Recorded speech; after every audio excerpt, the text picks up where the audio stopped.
We're live. We're This is it. live.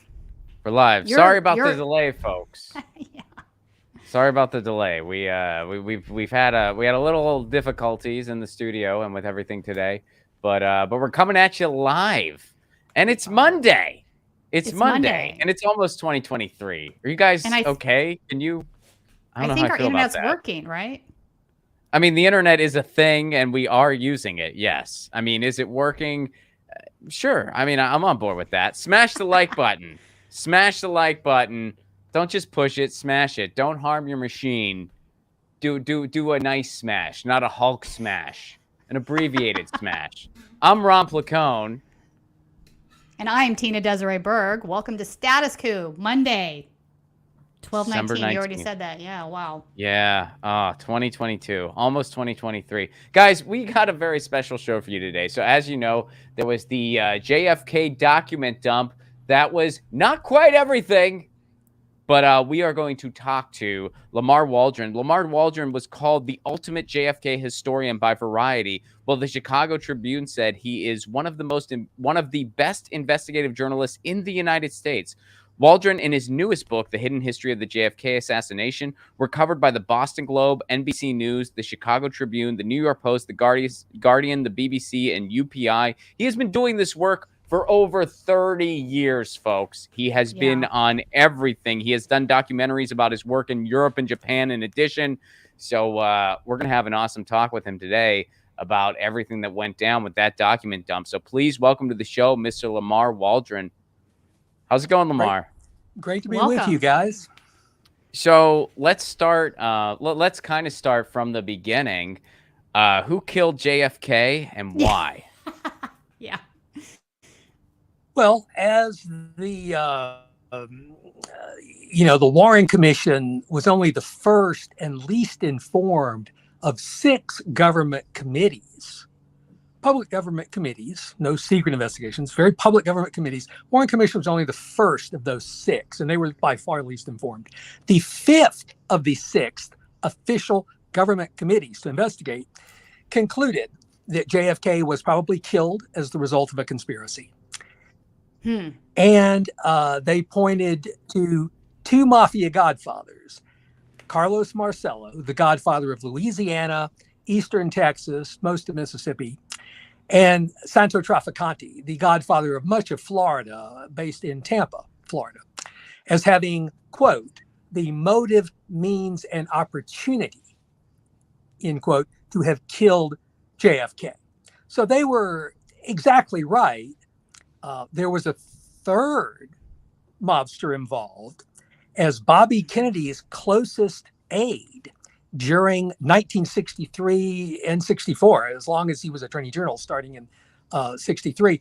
Bobby Kennedy's closest aide added another person to that, a mafia don, not a godfather, not a mob boss, but a mafia don, so much lower level, by the name of Johnny Roselli. Now, the reason the House Select Committee didn't look into Johnny Roselli too much, the 4th government committee, the Senate Church Committee, they had actually interviewed Roselli several times in private sessions, starting in 1975, continuing in 1976. For the first time in U.S. history, a Senate witness was murdered. He first vanished, then Wow. his Yeah. body was found dismembered and floating in a 55-gallon oil drum off the coast of Miami. And this was about 2 weeks after Johnny Roselli had lunch with mafia godfather Santo Trafficante, who was not too happy with Roselli's testimony, even though Roselli had protected Trafficante. Unfortunately, the testimony was in secret session.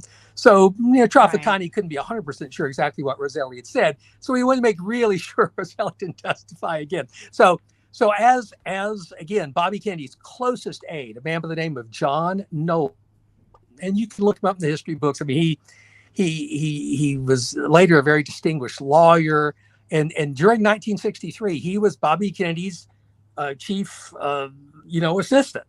Literally, the office next to Bobby Kennedy handled especially all the top secret stuff that Bobby was dealing with in relation to Cuba, the secret American operations against Cuba, and the war against the mafia. He also helped some with civil rights.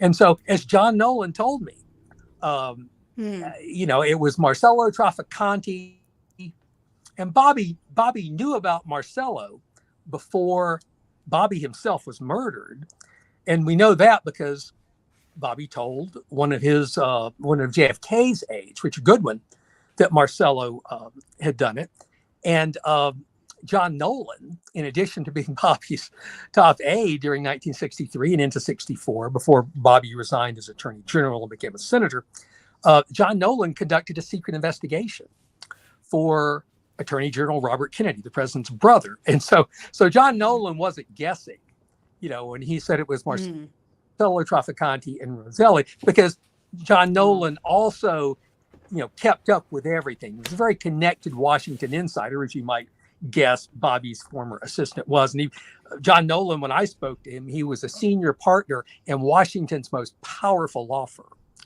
And he was very afraid to talk to me. And this was all, this wasn't just off the record or on background. this was like, in fact, I never used his name in any of my books. Oh, wow. Until after he had passed away. In fact, I still haven't used his name in my books because they were written before he passed away. He passed away just a couple of years ago. So like I say, we know it was Marcello Trafficante and Roselli.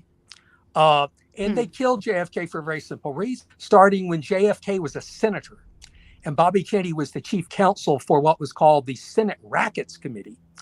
JFK brought people like Carlos Marcello and Johnny Roselli's boss, Chicago mob boss Sam Giancana, to these congressional hearings. Yeah. And Bobby would just grill these people, and Marcello would take the fifth, and so would Giancana.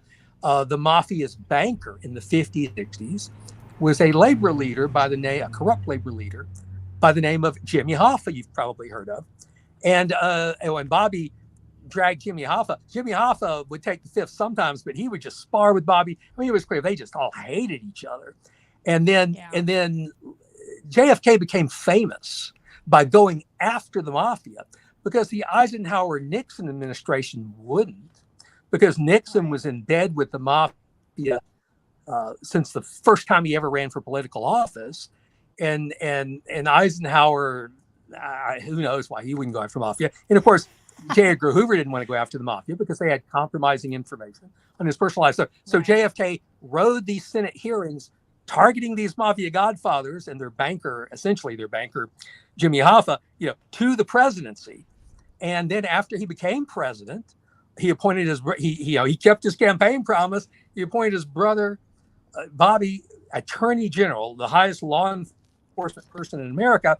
And they went after the Mafia like America had never done and has never done since. And so, they did things like Marcello was born of Sicilian parents in Tunisia, so he was not a citizen. So they had a fake Guatemala birth certificate. So Bobby said, okay, you claim you're from Guatemala.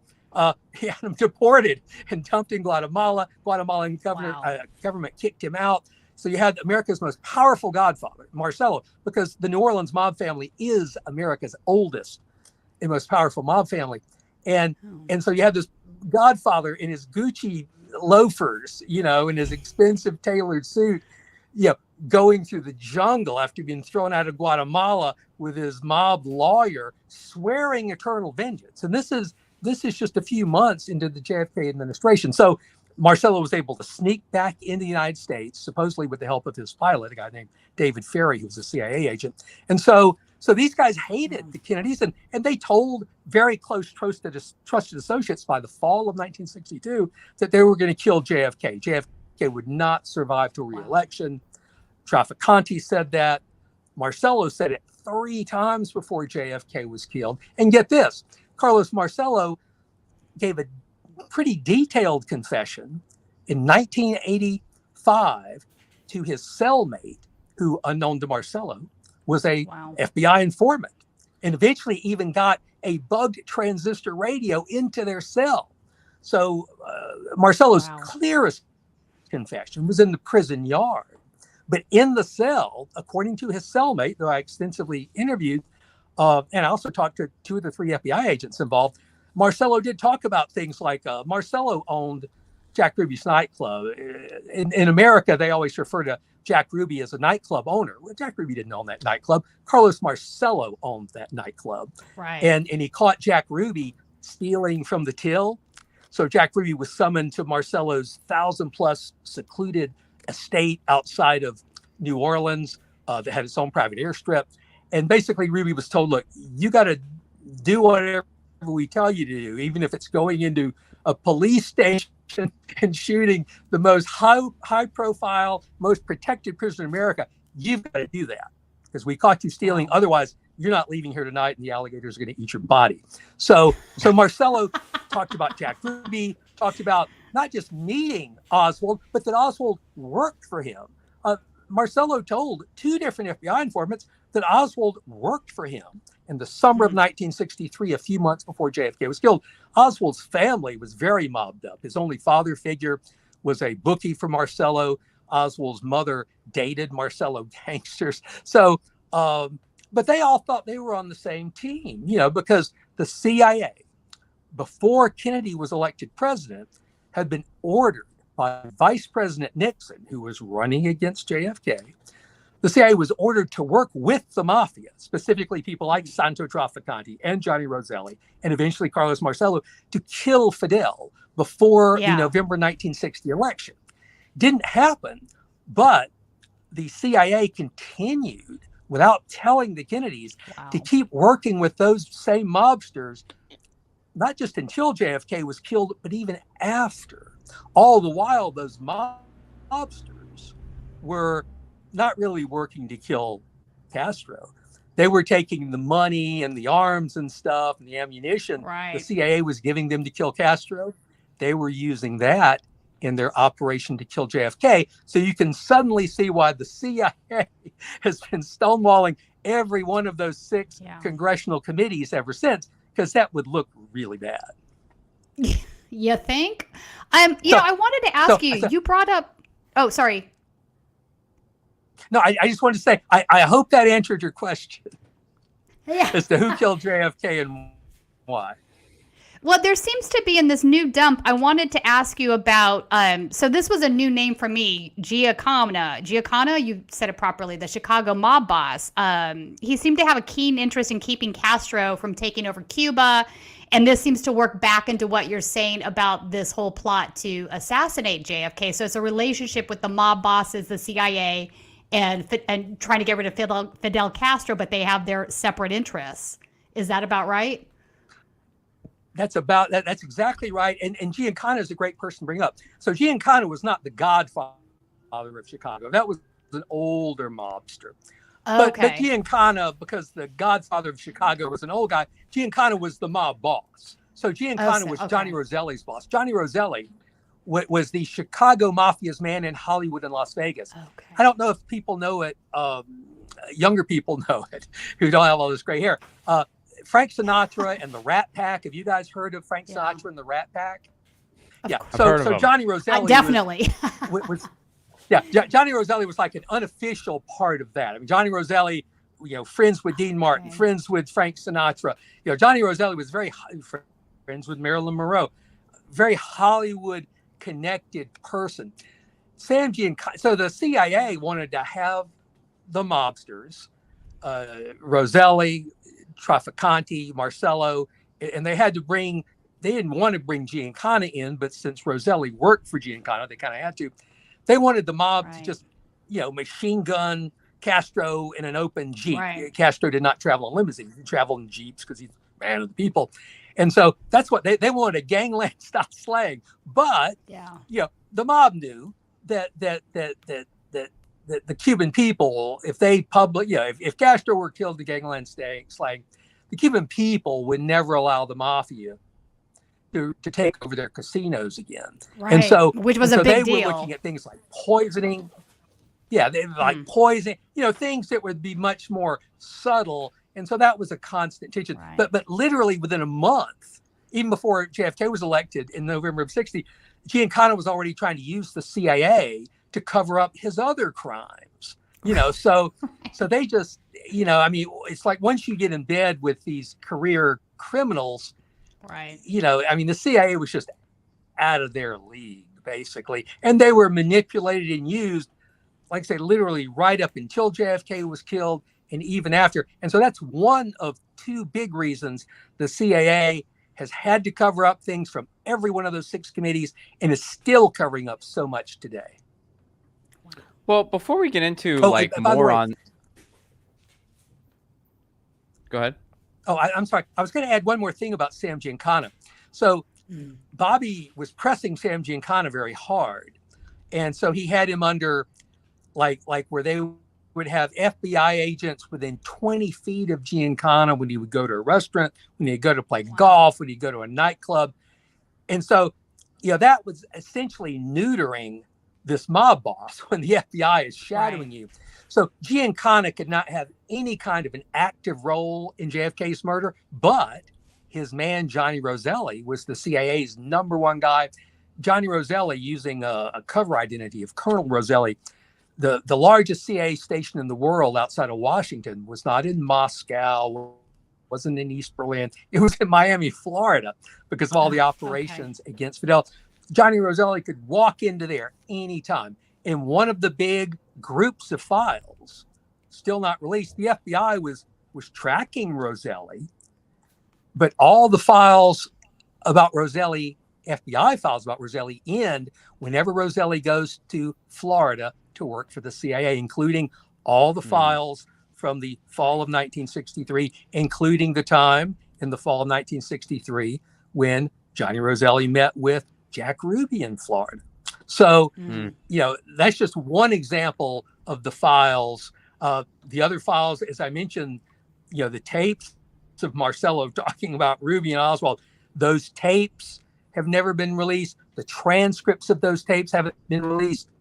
And along with those Johnny Roselli surveillance files from the time of JFK's murder, those files and the tapes, they're not even in the group of records at the National Archives that Biden can even pull from. The CIA, FBI, Naval Intelligence, Secret Service, all the best records, they've never sent to the National Archives. So they're not even in what's called the JFK Records Collection. Yeah. So that's how I predicted on Tom Hartman's show, even before the deadline, I said none of the most important files will be released because, like I said, they're not even in the pool of files right now that could be released. Right. So before we jump into more with the documents that were released, there was another thing that I wanted you to kind of elaborate, because I think this is something a lot of regular people just don't know about, but you've covered this extensively. There were other attempts at JFK's life that kind of went underreported. Could you summarize some of those? Kind of went underreported is one thing. You could kind of call that the understatement of the century. Right. So Carlos Marcello, starting in around November 1st, 1963, JFK was killed on the 22nd. At the very start of November, Marcello was on federal trial in New Orleans with a federal prosecutor who worked for Bobby Kennedy, not like a sort of maybe could have been corrupt local, New Orleans district attorney named Jim Garrison, but, by federal prosecutors. And Marcello knew if he was convicted, he could be deported again, this time permanently.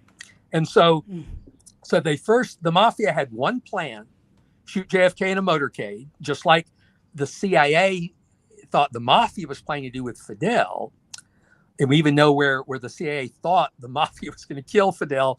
It was going to be when Fidel went to his mansion in Veradero Beach, Cuba. The mansion had belonged to Robert Kennedy's wife's family before the Cuban government took it over. So the CIA is looking ahead to that. They think, well, the Mafia is going to kill Fidel in an open jeep. And so literally the Mafia took the plan the CIA thought the Mafia was going to use against Fidel. And they had this plan: shoot JFK in an open motorcade, because it had to be that way. Otherwise, if JFK were just killed in private or poisoned with a mistress, it was in a coma, Right. you could keep that secret. That's actually happened in American history with a president named Woodrow Wilson, where Woodrow Wilson was very ill, and Woodrow Wilson's wife basically ran the government for like months, just saying, oh yeah, Woodrow, he's getting better, So that's why both Castro's killing and JFK's killing had to be in public. So you couldn't keep Castro's death secret, couldn't keep JFK's secret while Bobby, went after the mafia. So they had one plan, 3 cities. And all 3 cities, Jack Ruby grew up in Chicago. He spent time in Florida. Yeah. He lived at the time, and so he would have had the same role. So he had one plan, 3 cities, starting in Chicago. Secret Service found out about that, found out there were 4 guns, 2 under surveillance. They lost the 2 gunmen they had under surveillance. And so basically JFK was going to go to Chicago, go to a big football game, have the same kind of motorcade you've seen all the pictures of in Dallas. And the mayor of Chicago, a guy by the name of Richard Daley, America's most powerful mayor and political boss, was a top ally of the Kennedys. And so it was a big deal while people were lining up for the motorcade, they had to cancel not just the motorcade, but the entire trip because of these 4 gunmen who were at large. And I know a lot about that because I talked to one of the Secret Service agents from Chicago, Abraham Bolden. The House Select Committee, so nobody knew about Chicago attempt at the time. The House Select Committee in the late 1970s, that 5th investigation, they found out about it, but all the Secret Service agents, except for Abraham Bolden, the first Black presidential U.S. Secret Service agent, they all basically just dissembled and I don't remember, blah, blah, blah. And so, like I say, the public didn't even know then. It doesn't know now. So that whole, and JFK's own press secretary, Pierre Salinger, told me he knew something was strange when he was given 2 different phony excuses in the space of 30 minutes, because the JFK's press secretary is the one that had to go in front of all these reporters. Yeah, JFK is not coming. I mean, he's not just going to not have a motorcade. He's canceled the whole trip. So that was 3 weeks before Dallas, 4 days before Dallas. JFK had the longest motorcade of his domestic motorcade of his presidency. He's going to give 3 or 4 speeches in Tampa, Florida. And once again, the Secret Service found out that there was a threat and that there was at least 1, probably 2 unidentified gunmen at large. This was huge motorcade. The largest hotel in Tampa was relatively new at the time, the Floridan Hotel. Every window in hotels in those years open. And JFK had to make one of those hard left turns, just like very similar to what he made in front of the school depository, so the limo would have to slow. And the Tampa police chief told me, I was the first person to ever interview him about this. This is in the 90s. When I called him, he said, I've been waiting on this call since 1963. I thought, the Warren Commission, the House, I thought somebody, but I finally called him. And so he said, he told JFK, you got to cancel. You have to cancel this motorcade. Gunmen at large, we can't protect you. Gave the hotel as an example where the Floridan Hotel looks like the Texas School Book Depository, only it's twice as tall. And every window open, and it was packed because JFK was in town, right? And all the gunman had to do was just sit a few feet back and be like shooting fish in a barrel. And so the chief of police told me, he said, look, I told JFK, you've got to cancel. We can't protect you. The Secret Service can't protect you. We're looking for the gunman. We haven't found them. And so JFK told him, look, I got to give a speech tonight in Miami. There's a national security reason I can't tell you about because it's so top secret. I've got to go through with this motorcade. And much to JFK's credit, he did. But I got to tell you, at one point in that motorcade, there was a backfire, what sounded like a gunshot. And people in the motorcade said that JFK, it's like all the color just, because he just, JFK knew he's been shot, but it was backfire. So all that had gone on. So finally, Dallas comes up, and as far as JFK and the Secret Service knew, finally, they had a motorcade with no active threat. So JFK's Secret Service protection detail went out drinking until some of them as late as 4 in the morning. They had to wake up at 6:30 or 7. And some were drinking fruit juice at a little after hours joint owned by a friend of Jack Ruby's that didn't have a liquor license. Some were drinking fruit juice. Some were drinking alcohol flavored fruit juice. And some were drinking, as the nightclub owner said in an interview, pure Everclear alcohol mixed with fruit juice. And Jack Ruby even sent over some strippers to party with the Secret Service agents. The Secret Service agents, this was eventually all revealed, but most people have forgotten those articles. Abraham Bolden, first black presidential Secret Service agent, personally selected by JFK for that role, eventually had to leave the presidential detail because of all the racism, went to Chicago where he knew about that attempt, found out about the Tampa attempt because it was so similar. Chicago office communicated with the Tampa office. And then Bolden was like, I'm going to go tell the Warren Commission. In the spring of 1964, several months after JFK was killed, Abraham Bolden was, I can't keep this secret. I got to tell them about the racism and all the drinking and the Chicago Tampa attempt. Yeah. So Bolden flew to Washington, was going to tell the Warren Commission investigators what he knew. And when he got off the plane, he was arrested on trumped up charges. He was framed by the Mafia, convicted, even though the two main witnesses against him admitted they had committed perjury on the orders of the district attorney. And Bolden served years in prison, was fighting to clear himself for years. And just this past March, to everybody's surprise, my surprise, Abraham Bolden's surprise, because, he tried to get a pardon from Obama, even tried to get a pardon from Trump. Joe Biden pardoned Abraham Bolden. Oh, wow. And on the official White House website. In America, when you get a pardon, Trump stuff aside, you're supposed to admit you were guilty and you've reformed and you're sorry for what you did.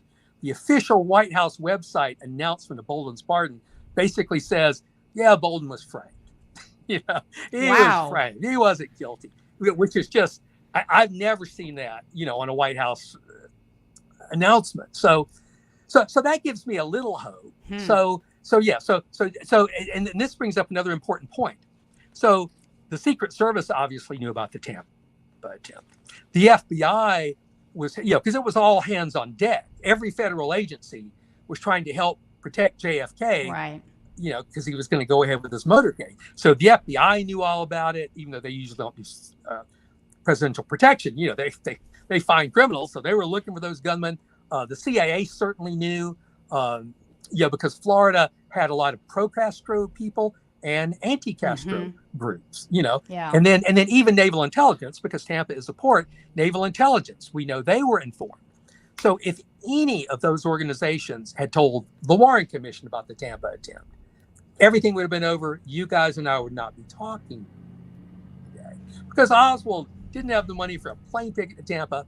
He didn't own a car and he couldn't drive, So there was another Fair Play for Cuba committee member in Tampa, a guy that actually was from Cuba, Cuban exile, who would have, Gilberto Policarpo Lopez, who would have, had the murder pinned on him.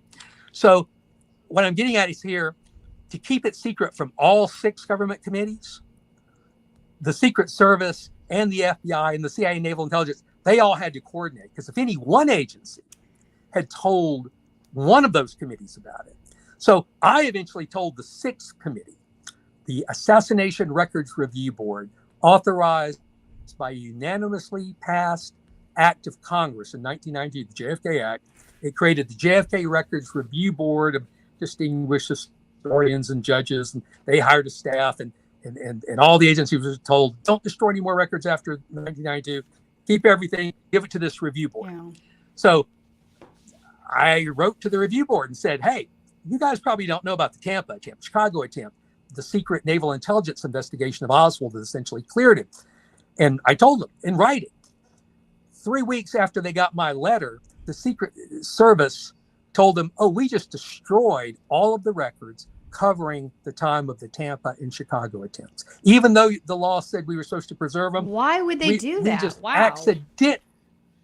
Well, I think you can see why they would do that, because they had hid it from the 5 earlier government committees. What were they going to do? Say, oh, here are these files that we hid from the 5 earlier committees, but we're finally going to come. No, it was just easier to say, whoops, we accidentally did it. And they got away with it. And this is in print. They admitted it. It's in the final report of the review board. So when the Secret Service destroyed the files about the January 6th riot at the Capitol, they were just doing what they had been getting away with since at least the 1990s. They figured, January 6th committee wants these files.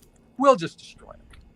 Wow. Like we did the JFK Chicago files back in the 90s. Okay, so that's wild to me. I didn't know that. Let me ask you this, though. So I can understand that the mob bosses didn't want Castro to take power in Cuba because that would mean the end of the gravy train with the casinos there. That seems obvious. The CIA obviously doesn't want Castro to take power because they're fighting, communism. That's the big boogeyman at the time. But what is the relationship between the CIA and the mob bosses and JFK as far as the assassination is concerned? Well, two important things going back in history, because what you said is what I would call conventional history, but it's not correct. Okay. So it is true that so the CIA, they've waged and are waging now. In other words, remember, we're still in a secret, covert war against Cuba and have been since the day, really before Castro took over. So that's big excuse the CIA has for not releasing stuff. But it is true. Right. But the CIA actually sent money to Fidel Castro and one of their agents before he took over. In other words, they were playing both sides. Yeah, that's not surprising. Just like, I'll give you a more recent example in Iran. When the Ayatollah took over Iran in the late 70s, the Ayatollah was almost killed by the dictator, the Shah of Iran, that was big CIA and U.S. government support. But the CIA had actually been helping to support and protect the Ayatollah in the mid-70s because our enemies shift. Sides. Our enemies shift. They often arm people that turn around, 10 years later. Yeah. And so was it a beef against Spain then? What was the background on that? Well, so what happened? Oh. So you get back to Cuba. So they had a CIA agent and money was going to Fidel even before he took over, to buy the influence. It is true that Castro shut down the casino. Uh-oh. Shit. Did we lose him? Yeah. I don't think he heard what I said. Okay, hang on. Let's see if he... Can we try to get him back? Yeah. Okay. Because I need to know this now. I mean, it makes sense, like how tentatively speaking, they were going to be pro Castro until Castro turned out to be the yeah, maybe. Hi, Lamar. Yay! Lamar, you good? Hi guys. I think we there? Lost you. Yeah, I can hear you. Okay. So cool. I was about to say some more CIA stuff, so I'm sure that's why it dropped out. But anyway, so Castro did shut down the casinos as soon as the revolutionary government took over. But here's the important thing. What most people don't know, they reopened. And when they reopened, Castro put a mobster who was the CIA agent who was in the mountains with Castro. Castro put that guy, a guy by the name of, his real name was Frank Fiorini. Some people have heard of a person called Frank Sturgis, same person. Fiorini sounds a little more mobster. But Frank Sturgis, later Watergate burglar, was put in charge by Castro of the casinos.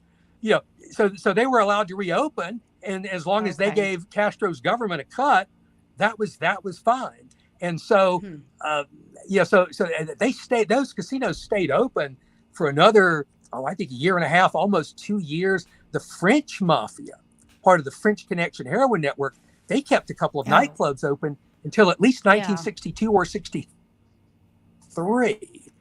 And so, like I say, that was just a weird thing. But then the CIA was immediately on Vice President Nixon's order trying to kill Fidel. Now, Santo Trafficante was being sought by the Kennedys to testify at those hearings. And they kept going after him, and the government was going after them.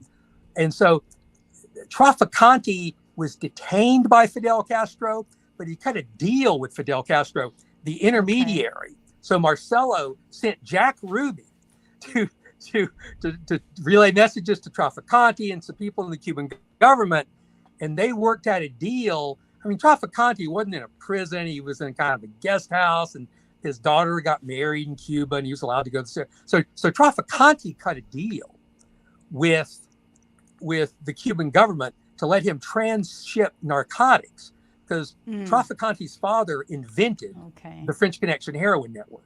They provided most of the heroin in America. And so the deal was Trafficante would be able to ship heroin through Cuba, but he wouldn't let any of that heroin get out into Cuba. And so let's go to 1963. Now, by that time, the casinos have been closed. You know, people don't realize either, it was mainly the wealthy people that went because you had to buy a plane ticket. The hotels were expensive. The casinos weren't, wear a t-shirt casinos. They were, suit and tie or even a tux, and elaborate nightclubs, one of which the Tropicana is still down there. And so Marcelo and Trafficante, they realized, look, if Castro died, we got to reopen the casinos tomorrow. The chance that America's, because there had been a lot of executions under Castro, and all those people wearing fatigues, people dragged off the streets and shot. And so, the idea that wealthy Americans would flock back to Cuba at that point was remote. They were getting ready to do casinos in the Bahamas. And so, and so here's the other big secret. The big secret that all the agencies have been using as an excuse to keep everything secret for so long that my friend Tom Hartman and I found out in the early 90s. I only wrote about it in 2005. Even then I had to leave out names, so I can only completely talk about it now. Their names, you'll hear in the next few minutes, are not in my books because they were sources and I couldn't name them. So basically JFK was working with the number 3 man in Cuba, the founder of the Cuban Army, the head of the Cuban Army, the number 3 man in Cuba, who headed the Cuban Army, named Juan Almeida. And Juan Almeida was working with John and Robert Kennedy and their top aides to overthrow Fidel Castro on December 1st, 1963, 10 days after Dallas. But Almeida wouldn't take the blame for Castro's murder. Castro was very popular. Most of the people that hated Castro had left Cuba by then, And so Almeida would blame Almeida would blame Fidel and Rule's death on a Russian or a Russian sympathizer. This is a year after the Cuban Missile Crisis, when we all almost got blown up. And I was a kid in school, we had to hide under our desk and spend hours in the bomb shelter at school because we all thought we'd get blown up in the fall of '62. And so you got to remember, JFK's killed just a year after that.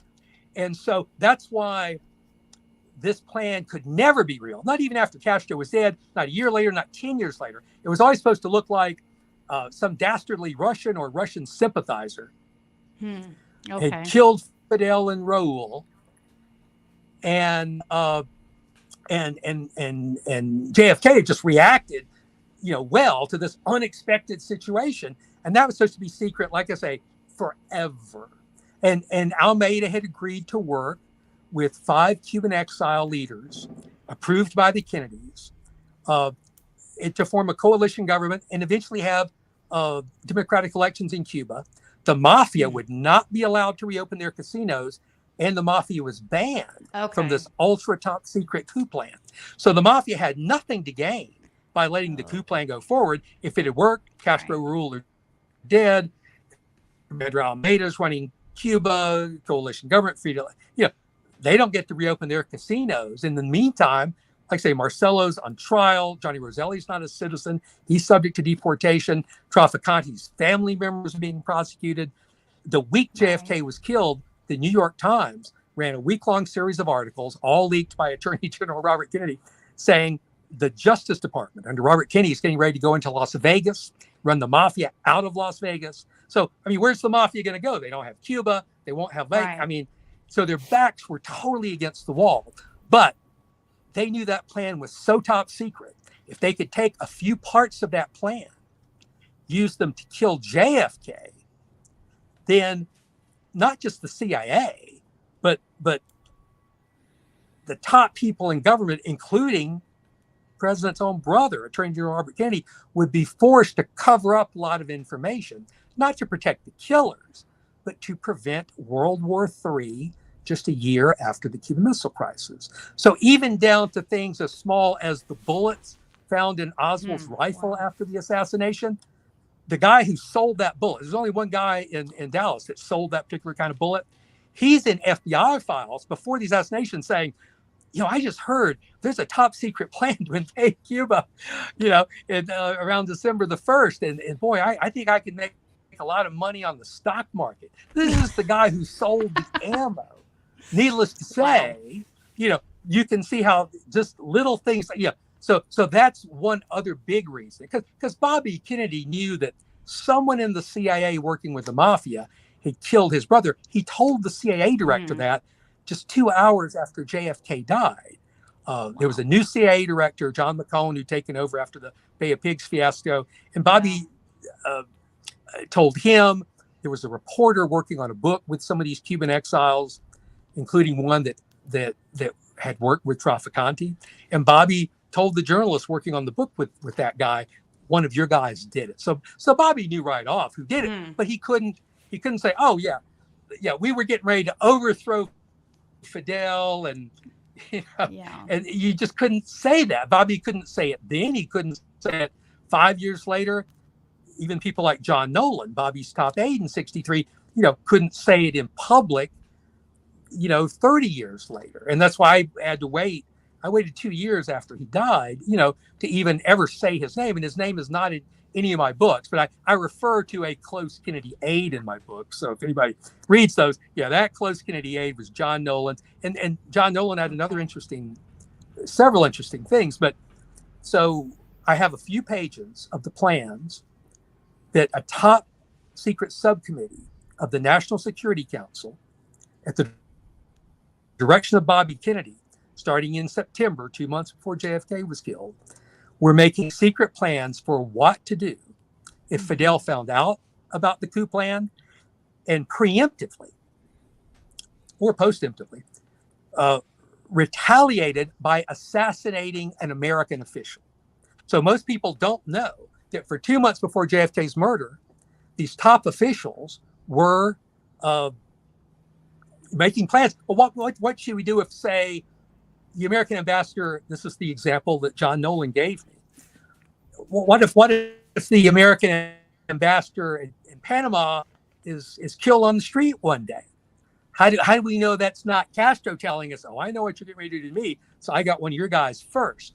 Right. We don't want to have World War III, and maybe it turns out it's just a street robbery or a lover's quarrel or something. So what would you do if the U.S. ambassador to Panama is killed in broad daylight, say in his car or walking down the street in Panama? You would not want a Panamanian hospital to do that autopsy. You want a U.S. government military hospital and officials to do that autopsy. You would want to control the flow of information so that Congress, American people weren't going to stampede the government into invading Cuban retaliation. So all these plans were in place. That is why, and John Nolan saw every page of that. There were hundreds of pages of plans, a dozen meeting with representatives from the CIA, State Department, all these agencies. And John Nolan saw every page of that.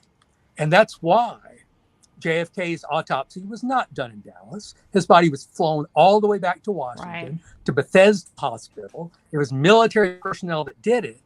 Bobby Kennedy was at Bethesda, up on the family floor, 6th or 7th floor, with Jackie Kennedy.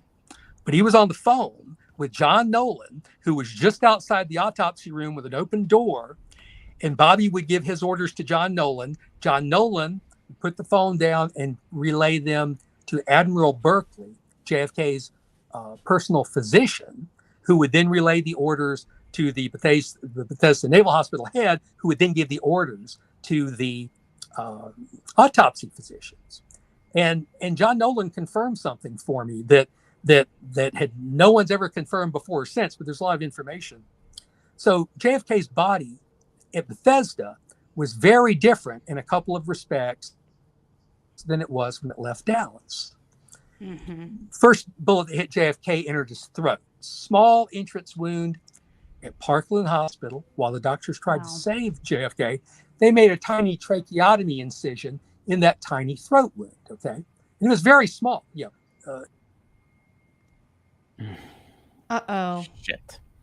Right at the juicy part. Oh, we lost him again. All right. Hang on. Yeah. He'll come back. Right at the juicy part. Oh, here he is. Here he is. Hi, guys. Lamar. Are we back? Hi. Welcome back. So Every you were time you're about to say something juicy. Yeah.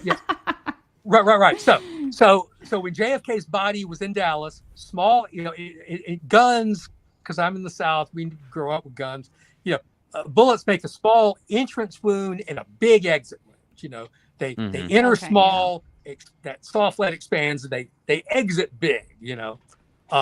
And so small entrance wound, little tracheotomy incision. That was when the body left Dallas. Now we actually have JFK autopsy photos at Bethesda, and that's just a huge gaping wound, many times bigger than it was in Dallas. Now, there's no official explanation for that. There's just none. And also the head wound that's weird. was different in Bethesda. Okay. And so people have wondered. And some people and the timing of when the body arrived, the honor guard escorting JFK's body from Air Force One to Bethesda Naval Hospital, the honor guard lost the ambulance with JFK's body. It sped away from the honor guard. So it got there before the honor guard did, several minutes before the honor guard. That's weird. And so that's very well, but see, there was a reason. And then also we have testimony from a naval officer who later became an admiral, a very prominent admiral. So this is a credible guy, a guy who became an admiral. I think he was like a commander or lieutenant commander at the time. He said, okay, when JFK's body is lifted out of the coffin and put on the table, that a bullet rolled out of his back. A mostly intact bullet just rolled out of his back. Wow. Okay. Because JFK was shot about 6 inches below the top of his collar in his back. Not the back of his neck, like a lot of reconstructions show, but we know from the autopsy diagrams and his shirt and his coat, he was shot about almost 6 inches from the top of his collar in his back. Gerald Ford on the Warren Commission, our later president, changed it to a back of the neck wound, but he just changed it because otherwise nobody would believe the magic bullet theory. So this guy who later became an admiral saw this bullet roll out. Well, what happened to that bullet? It's not in any official stuff. So I asked John Nolan, I said, look, there are these unexplained things and the time doesn't quite match up. And some people have theorized and only theorized that there was some sort of very brief national security autopsy, official autopsy, because at that time on Friday night, Oswald wasn't killed until Sunday morning. You were looking at a trial for Oswald. So an official autopsy, you would have to give all that information to Oswald's defense attorney, right? But if you could have a secret national security autopsy before that, that wasn't, recorded and filmed and everything, then you could, you wouldn't have to give that. You could hide that from the Oswald's defense attorneys. So I asked Nolan that because that would have explained, somebody actually going into that throat wound looking for a bullet, trying to find a bullet there. That would explain what happened to the mostly intact bullet that rolled out of JFK's back and just disappeared, and the differences in the head wound. So I asked John Nolan that, and this was at the very end of the interview. Last thing Oh no. Uh-oh. All right. We'll try to get him back, and then we should probably try. All right, Lamar, are you with us? All right. There you are. You're back. Oh, okay. By the way, just to tell you, the one interview I had one interview with John Nolan. It lasted more than an hour, and it was interrupted 12 times Wow. God damn it. Well, we're on, what number are we on? We're on like 4 here. And it might be 4, yeah. I think it was 4. I want to say. So I really want to know what the guy told him. I know. It's always like, he was just about to tell me, gone. And then I found gone. Like, it's like, it is like a TV series, like to be continued. Why? Because there's another episode next week? No, because of technology. Lamar, are you with us? Okay. We're all like. So I was before. So back to John. So my one interview with John Nolan lasted about an hour. It was interrupted 12 times. Whenever we would talk about something really, really secret, like the autopsy of Commander Almeida, the connection would get, all the static, it would go out. Eventually, I walked out into that. I believe it was at the Mayflower Hotel in Washington, and I held up what today would be like $40. There was a bellhop walking by. Oh shit! What the bellhop do with the $40? Damn it! What is the bellhop? Man, it was a pro mobster bellhop. I bet that's where the story goes next. It was the bellhop. I need all of my loose ends to be tied together here. I mean, we've got the mob, we've got Fidel Castro, we've got the CIA, we've got crooked Secret Service men. And this is the only guy that's interviewed everybody. Like he's talked to everybody. Literally everybody. It's wild. All right. Darn it. We should probably, when we get him back, just sort of jump to the new docs and just see if there's any juicy bits. Yeah, and then just kind of let him sum it up for us. From what I'm seeing, Ron, have you? Yeah, 100%. I'm curious to know how much you've looked at of this. I've looked through some of it. From what I'm seeing, it just seems to be more docs related to sort of things that were already out there in the world, but now they're just going to be a little bit explained better kind of a stuff. I don't know. Have you seen anything or any reporting on anything that's brand new? That's pretty much what I've seen too. And also like the other interesting thing, and as soon as we get him back, this is what we're going to ask him about. Like what was like the frickin' the media was basically tampering our expectations big time. Like they were just, every report you saw about it, even right after it was dumped, they were like, well, this doesn't change anything, but here's a thing. But which here's one more interesting thing. Yeah. And that's common practice, but also you're kind of just like, well, man, I'm really fascinated by this 3% of things they're not showing us.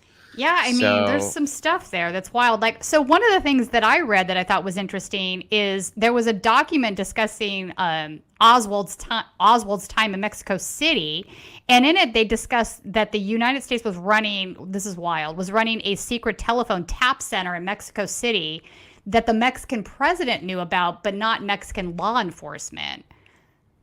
This was like it was in 1963. I wrote this down. They intercepted a phone call between Oswald and the Soviet embassy through this. Lamar. Oh, you're back. Okay. So Lamar, are you with us? First of all. So let me finish really quickly. We got to kind of get to this. All right.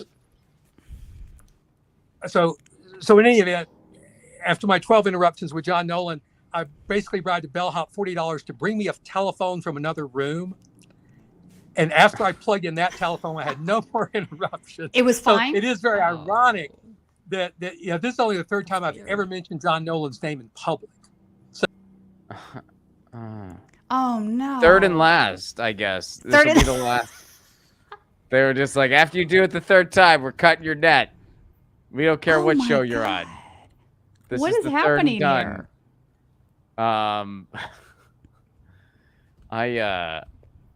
Man, I really want to ask him about the latest documents. That's like the biggest nugget here, and hopefully we get him back very soon to ask him this question.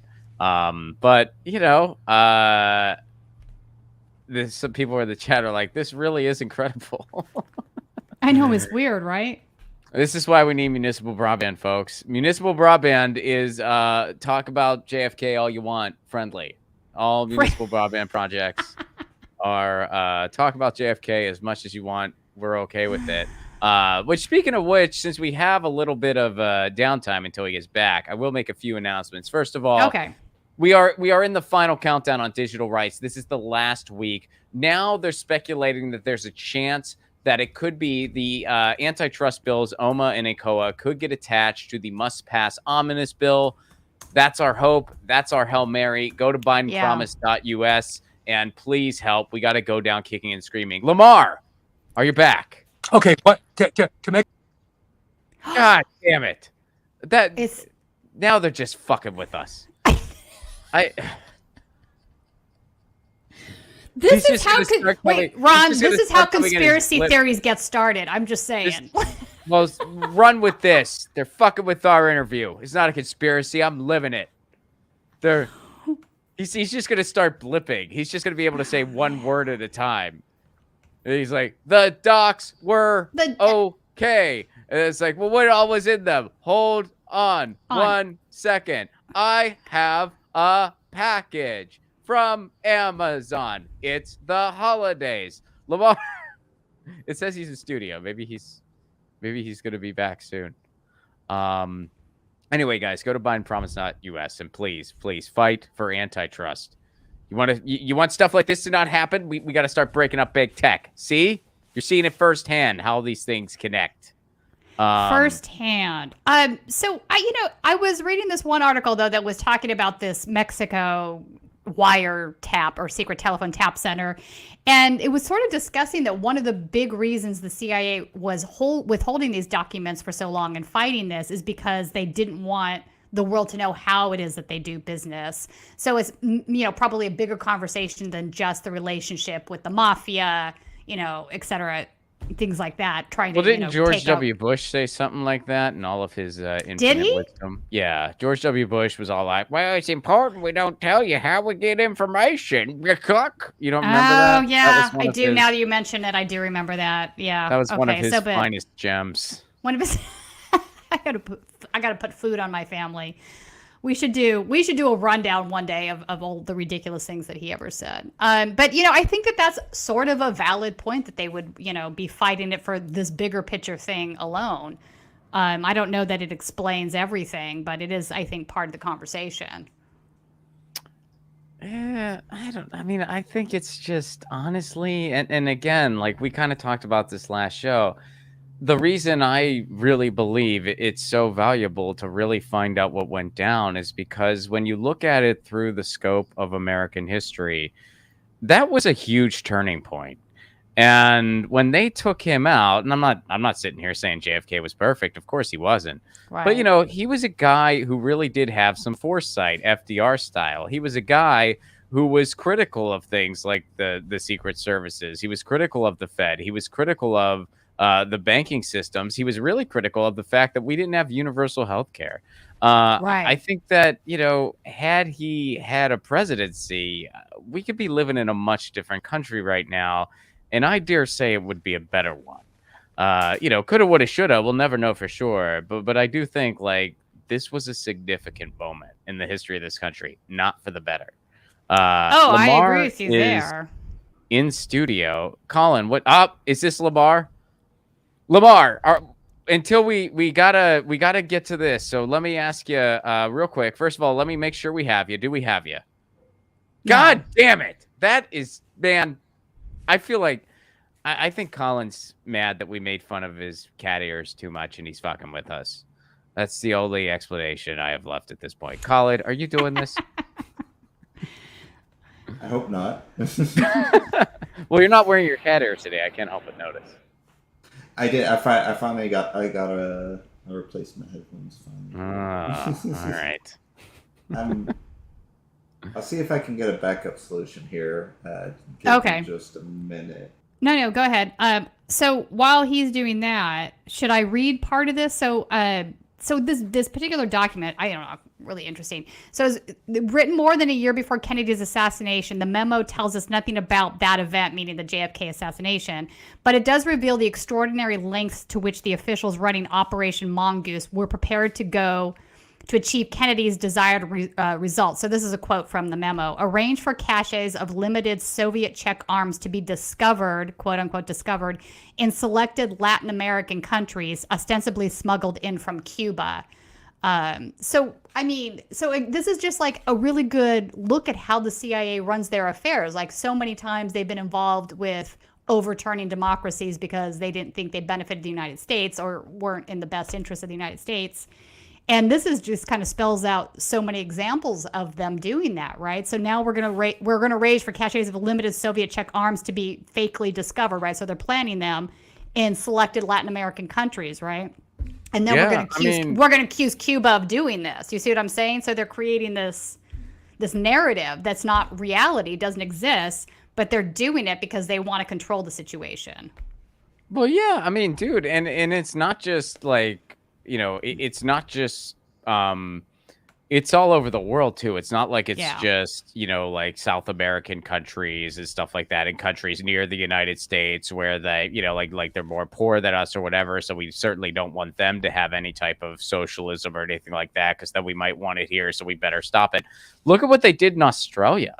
I mean, they did so much ridiculous. When Whitlam was running things in Australia, they freaking had their hands all over that, and they wanted to stop Australia from going in a more leftist direction. They didn't want somebody. They didn't want the Australian government, to be less friendly to all like the CIA operations they had over there. So they put a stop to that freaking big time. And by the way, like they're just kind of taught that out in the open. Like they're like, yeah, in the 70s, the United States, basically had a coup of our government, because that's what the United States does all around the world. We are so disgusting on the world stage. It's ridiculous. We overturn democratically elected governments all over the freaking world. We take no prisoners. We are a cancer on the world. We are an absolute plague on the world. What little good, I mean, you could argue we do no good whatsoever. What little good we might do is grossly overshadowed by our war efforts, where we're just committing carnage all over the freaking world, leveling democratically elected governments at the behest of our oil needs, and at the behest that we don't want whatever the capitalism business to not be are. the king. So the United States, we're freaking gross. We're freaking gross as hell. Here's another one I want to read. There's another one that talks about something called Operation Northwoods. And this was a Pentagon plan to stage a so-called false flag terror attack on the U.S. naval base in Guantanamo Bay there, right? So the memo basically says, quote, "We could blow up a ship in Guantanamo Bay and blame Cuba." So again, we're gonna create this false ship blown up. We're gonna blow it up ourselves, but then we're gonna say Cuba did it, and it will give us an excuse to invade the island and take over, start a war with them, whatnot. So they had all kinds of things going on here as far as trying to take out Fidel Castro. Well, they had over 600 attempts. They literally tried over 600 times to kill that dude. So that doesn't shock me, but yeah. Dude, they tried so hard to kill that guy, and it didn't work. They didn't do it. And they also, I mean, look at how much about Cuba is really kept from people in the United States. I mean, like they want people in the United States to think like, oh, Cuba is such a bad place and stuff. And I'm not going to sit here and say that there weren't mistakes. There's good and bad, there were good and bad, but you never hear about any of the good. You never hear about the fact that over in Cuba, they have pretty much a 100% literacy rate. They do. Like literally 100%. Joe brings up a good point here. Colin, is there a way we could like maybe get this dude on the phone? We don't need the video. We just need the audio. Morse code? Could we try maybe? You know what? That's Morse code. Could he mail a letter? That's not a bad idea, though. We just need his audio. We could tap in maybe, and that would take less juice. Can he send something to my P.O. box? We can just stream until it comes in. Well, no, but seriously, could we get him on the phone? Could we get him on the phone? I think that's not a bad idea. Could we do something like that? If Colin doesn't answer, run with that theory. Does Colin not hear us? I think Colin might have just been like, I'm done. They had to say something that I didn't have to add or something. I just couldn't resist. Why'd you have to bring that up? I don't know.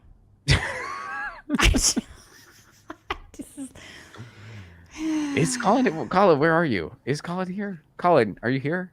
Colin's might probably be- trying to do that. He's maybe on the phone with. Yeah, he's probably working on that as we speak. But we're just like, Colin, and he's like, God, fuck you people. I'm actually trying to make it happen. And you guys are just, I mean, just freaking up. Here he is. Hey, Colin. Here, I'm gonna go ahead and text you his phone number, and you can just put him on speaker on your end, Ron. And Oh, okay. And put it by the. ask him that. All right. Yeah. Give me. I'll text it to you right now. This is wild. Okay. Alrighty then. Thanks for staying with us. I do want to hear what he has to say about the rest of this. Thanks for hanging out, everybody. We'll get to leave a super chat. Leave a super chat so that we can build our own municipal broadband network connecting anyone who's ever. We're going to build like an internet skeleton wherever we need it, and any guest just connects to it. That's what we're going to try to put together. But we need your help to make that a reality. So please do. Your super chat contributions are very helpful. And go to statuscoup.com/join and become a member. Let's see. Let me do this. Ring. There we go. You hear it? Hello. Hey, Lamar, what's up? Hi. It's Ron. Yeah, sorry about all this, Ron. No, it's okay. It's okay. I'm a big municipal broadband advocate. So this is these are life lessons as to why. So the topic we really got to get to, man. Were there any revelations in these new documents? Like, were there any kind of big bombshells? No, because, and I'll tell you the reason why. So you've seen this figure, I don't know, 13, 14,000. Yeah, so that's just like a bogus figure. So 99% of what was released were files we already had, but they included, one or two names or a line that had been blacked out and censored before, what the archives called redacted. Okay, so the mainstream media is reporting tens of or 13 or 14,000 documents, but like I say, 99% of those we already had. It's just now we have a name or a line or something like this. The really important documents, for instance, about a hitman who worked for Sandro Trafficante, you get an opening paragraph, and the two long paragraphs after that are still completely blacked out. So, on the different page in that file, we got a couple more names, but the important page about Trafficante's hitman, who, according to another Cuban exile, was in Dealey Plaza when JFK was shot, that's still blacked out. So no, there were no big new revelations. I'm a member of a JFK authors, historians, researchers email group, and they're public groups as well. And so every time somebody has said, what about this? This is interesting. Somebody else will come and say, oh, no, we've had that for several years. So some people think interesting stuff, but like I said, that's why I boldly predicted, a couple days before the deadline, that none of the important stuff would be released. And so there's, because again, the fix was in the 90s from the collection, the archives, and the Biden administration even have to pull from. All the good stuff is not even in that collection. I love the fact that a JFK historians email group exists. I know. That makes me happy knowing that. It's people on all sides of the issue. Okay. I can't say it's always completely cordial, but I'd say 90% of the time it's very cordial. And to me, none of this stuff is personal. There's the biggest advocate on the lone nut magic bullet theory is a guy by the name of Gerald Posner, who wrote a book called Case Closed. A few years ago in New Orleans, at a secret talk I gave to a group of wealthy businessmen, I met Gerald Posner there. Had a very nice talk with Posner and his wife, and he explained how he came to write his book. So I wasn't pressing him, but it was just a friendly, positive interchange. Oddly enough, at a restaurant named, get this, Marcello's.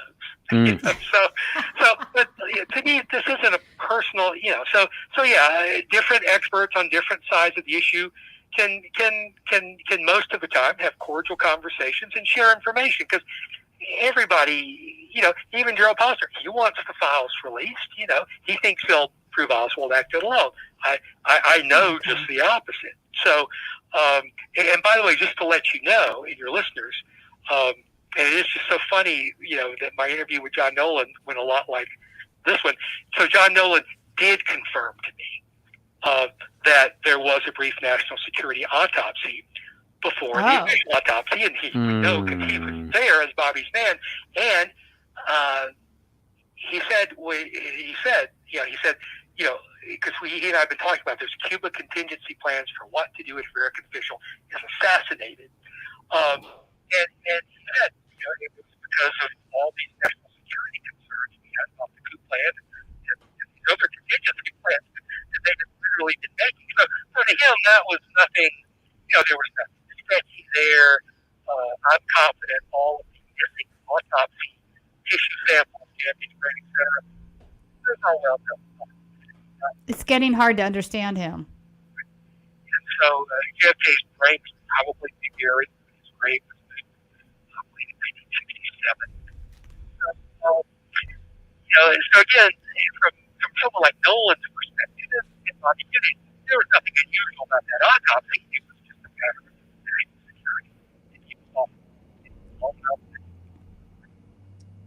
Well, thank you so much for your time. We really appreciate you bearing through all of these many difficulties. And we'll definitely have to have you back when there's maybe there'll be some revelations that really do shake things up. But it looks like they're still keeping the heavy goods from us. June 30th of 2023. So okay. A little over 6 months. That's the new deadline. So keep that in mind. Okay. Yeah, we'll see what they'll probably try to kick it down the line. Thank you so much, Lamar, and thank you guys. Enjoyed it again. Sorry for technical difficulties, but they do crop up. I'll leave you with this wonderful thought. They do crop up in media appearances or even personal phone calls about top secret stuff around holidays. For some reason. Really? Around holidays? Now, but it's almost as if the usual guys who keep track of all the stuff, and basically the CIA, they keep track. I mean, I've got files on media appearances by JFK authorities going back to the mid '80s, in newspaper, so they keep track of this stuff. But it's almost like the regular crew is so good, there's never a problem. But it's like the holiday crew, the holiday time when they're short staffed or something, they're a little more obvious about it. But again, I'm saying that in jest because I'm sure this was all just a coincidence. All of their technical issues. All right, Lamar. Thank you so much, Lamar. and happy holidays to you. Same to you guys. All right, cheers. All right, we made it happen, guys. Thank you for your patience. Thank you for bearing with us. I know that was a little, we had our trials and tribulations there, but we got through it, and we got some really, really great information. Again, that's Lamar Waldron, and you can find him online. He collaborates a lot with Tom Hartman. He has a bunch of books out. We listed some of them for you. Go check them out. Go check out those books. And let's get to some super chats. And also, I'll announce real quick, I am going to be on the road in 2023, which is basically next week. January 7th, San Diego, California. That's a free show. Fun way to kick off the year. January 28th, Tucson, Arizona. That's a stand-up show and the screening of my short film Loner. Use the promo code Lucy at checkout for discounted tickets. Get them now, Tucson. Also, February 10th, April 14th, and May 12th, I'm going to be doing shows at the Glendale Room in Los Angeles, working on my 2023 hour. And American Midwest, UK, stay tuned. I'll be having some news for you soon. RonPlacone.com for all information and tickets. Carrie Nonstad, thank you very much for the tip. Carrie Nonstad gave us a tip. Very much appreciated. And let me see here. We got some chats here. So this is from Andrew. And Andrew, I gotta say it's not very polite to call guests names, but we'll go ahead and read your thought here. You say, "Ask this fraud." Not very polite, Andrew. Not a nice way to open. It's not very polite. Why are you doing that? It's the holiday season too. Get in the holiday spirit, Andrew, and just say, "I don't agree with this person," and then take it from there. But you say, why? Ask this fraud why Alan Dulles said of JFK that little Kennedy, he thought he was a god. Also, this supposed mafia expert and you put it in quotes, seems to have no idea how to pronounce the name Trafficante. So, I mean, if you're going to call somebody a fraud and you're just pointing to a random quote and you're criticizing the way they pronounce an Italian last name, I don't know. That's a bit of a stretch to conclude that somebody's a fraud. Why do you think he's a fraud? Is there something you dispute in his findings? Other than he didn't pronounce an Italian name perfectly. Parlo italiano, ti parlo italiano, parliamo italiano insieme, ma è possibile non so JFK, capisci? I do not, but I love that you speak Italian. Yeah, that seems really strange to me. Listen, we can all have a discussion on how we decide what the outcome is, right? So like you said, this other guy is convinced that what else has to be released is going to make it clear that Oswald was a lone wolf working alone. So, but the underlying facts, I think, are there. So he's done the interviews, he's read through the documents, his book is pretty solid. So you might disagree with his the way he puts the dots together, but I don't think that makes him a fraud. I think he just might have a different opinion of how this is connected. Yeah, I thought. Well, and it's not even an opinion. I mean, it's an analysis, right? Like he has a certain analysis. There are other analyses out there based on the same facts, right? So everybody's looking at the same groups of information. But what I find fascinating about Lamar is he's actually picked up the phone, made the phone calls, and had conversations with a lot of these individuals. And that's generally not the case with most historians, right? They would have a hard time even getting access. So he's been doing this for a long time. Grazie mille, Holly. Grazie mille. So even if you disagree, I'm not convinced that the CIA was involved. Let me be clear with the JFK assassination. I know people. I think they probably were. I know, right? So I don't know. I don't have a strong opinion on this. It's hard. It's hard for me to, decide, one way or the other at this point. But I do think it's, worth discussing. Yeah. I think there's a good chance that the CIA was involved. I mean, like, I would, if I had to bet money on it, I would definitely bet yes instead of no. 100 times out of 100. It is really damning evidence when you constantly see these documents that are you get your hands on these documents, not just the JFK ones, right? Other ones too that have been obtained through FOIA requests and whatnot. Oh, really?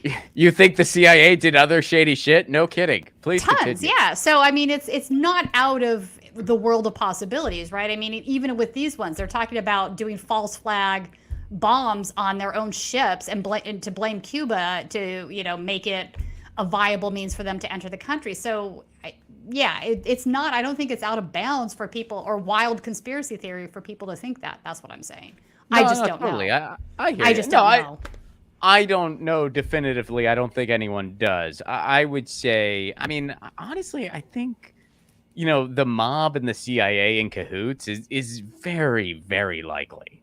Like, that's common very enemies. likely. I mean, they had a common enemy. Yeah. So yeah, and he really pissed both of them off, a lot, especially the Bobby dude. Because the other thing that people try to gloss around, but like when you really look into it, like the mob did him a bunch of solids, and then he fucked them. So I mean, I don't know why he didn't just leave them alone. That's what I would have done if I was him. I mean, like Robert Kennedy was definitely poking the bear on more than one level. They both poked the bear. They big time poked the bear, and it's like, and they knew what that bear could do. They poked it anyway. I'm like, all right. I mean, I don't know. Schultze says, and after JFK's death, a lot of other people who got too close to this, they died too. Yeah, there's a lot of mystery out there. There really is. Michael Cooper, I'm probably mispronouncing your name, and Michael says, anyone who cannot pronounce my name properly is a fraud. Right? Yeah, I mean, it's just, it's just, we appreciate your support, Andrew. My name has a very support, different pronunciation in Swedish than it does in English. Let's put it that way. Say it in Swedish. Barry. Oh, that's cool. I thought it was going to be like some really... And even that's a bad Swedish pronunciation. Yeah, I have a terrible Well, you don't speak it, right? Or do you? Not very well. I was a child the last I was. Oh, okay. All right. But it would be Tina. What is Tina just the same? Is that just Tina? Pretty much, yeah. Okay. I mean, but you just need a what, fancy Swedish accent to make it sound sing-songy.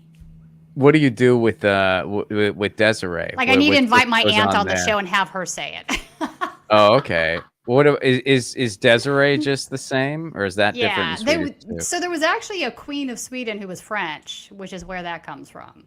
So that's not Oh. originally a Swedish name at all. So that's why you got a couple of them. You're like, I got to represent the French who showed up, and plus my Barry roots here. My mountain roots. I did realize. I mean, I'm just bringing that up because it depends on, like, I don't think that's an indication of much. I agree with you. Well, it's not an indication. I mean, plus, dude, I'll say this, to this guy, to Lamar, I smoke way too much pot to do his job. I would have been mixing up names left and right after like the first 5 minutes. Like that dude, I mean, look, if we all had to take a test right now, would any of you pass it? That guy was like, I mean, there were a million names. Yeah. I mean, I might do okay on the main characters, on the main the main players, but there were so many just associates, and then this guy knew that guy, and it was yeah, it's very complex and complicated, and I get very confused by all this JFK stuff after a while because I'm like, wait, who's on first? It's like, I know, it is complicated. I know. It's very complicated because there were a lot of players and but folks, I think a lot of possible outcomes, and yeah.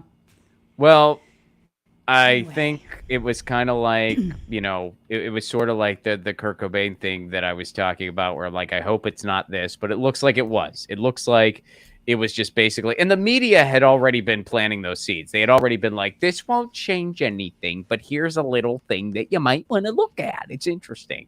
So, and according to Lamar, it didn't really change anything. There was some interesting stuff, but it was stuff we already knew. So yeah, I think that's really fascinating. So included in this like 13,000 whatever a number of documents, they were already released previously, but in this next dump, they've just removed some of the redactions. So I didn't realize that. That's interesting. And apparently what they removed was stuff that was probably already guessed at or already sort of found out in other methods. And so they probably figured, well, why should we continue to redact that? So they're obviously playing a game. Someone's going to just spill everything on their deathbed. That's what I think is going to happen. And then we need like a deep throat kind of person to come point. out and just be like, here they are entirely, Deep throat. Here's all the redacted documents. Here you go to somebody. Well, yeah. Das muss Fleisch. What's up? Das muss Fleisch says, pronounce this. This was the pronunciation show. Love it. Thank you, Das muss Fleisch. I mean, hell, you should hear my French. It's terrible. It's even worse. You speak a little French? Very badly. I don't speak much. I mean, I took French in high school, and I forget all of it at this point. I speak Italian, parlo italiano. Non importante di parlare italiano e sapere JFK. You might be able to speak Italian. It doesn't mean you know anything one way or another about JFK. About JFK, okay. Yeah. Some of that sounds it's very similar to Spanish. I took 8 years of Spanish, and my Spanish is also very terrible. They're similar. I don't have a foreign language brain. That's like not my...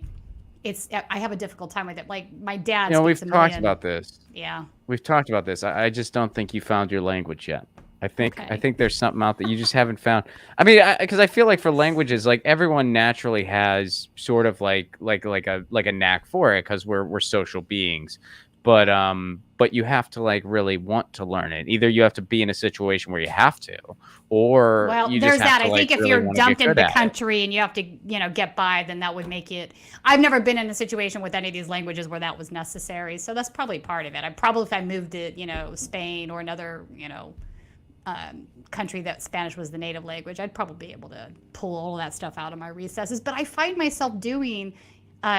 Speaking it like you would speak English, right? Instead of having the verb and the subject.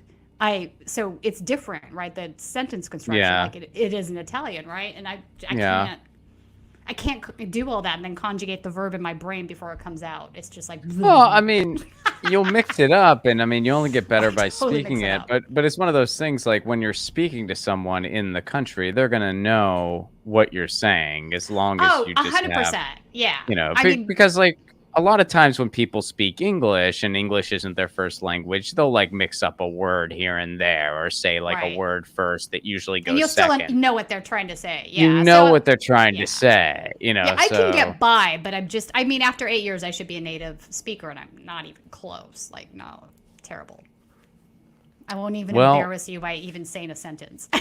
All right. Well, I won't press you. I feel like maybe I don't know. I feel like your second language is waiting for you somewhere. Like maybe you're gonna fall in love with a dude who is deaf, and we're gonna find out like, oh, Tina's passion is sign language, and you're gonna Could be like happen. really good at sign language or something because of it. I mean, sign language is really freaking cool. And that some people are like, when people get really good at it, it's pretty amazing to watch. It is amazing.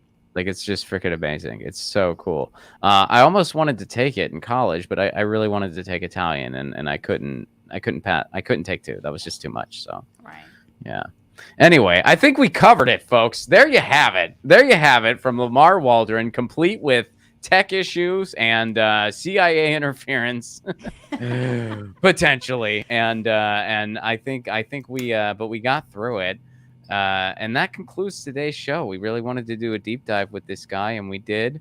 BidenPromise.us, please. It is the Hail Mary time for antitrust. Let's make them put in the ominous bill. RonPlacone.com for all my tour dates. And Tina, what's going on this week? I know you and I are together on Thursday again. Do you have anything else coming out in the meantime? Yeah, I do. So no, not before Thursday. So Thursday's guest on Right Wing Insanity Report, I'm going to be speaking with 2 reporters that have been on the ground in Arizona all week at the Turning Point USA convention there. So they're going to be talking with me. We're going to pre-record on Wednesday for Thursday, but we'll get a whole rundown of who was there, what was said, and all that kind of stuff. So that sounds awesome. And again, Carrie, thank you for the tip. Desposfleisch, thank you for the super chat contribution. What other? Let me make sure I thank everybody here. Andrew, thank you for the super chat contribution.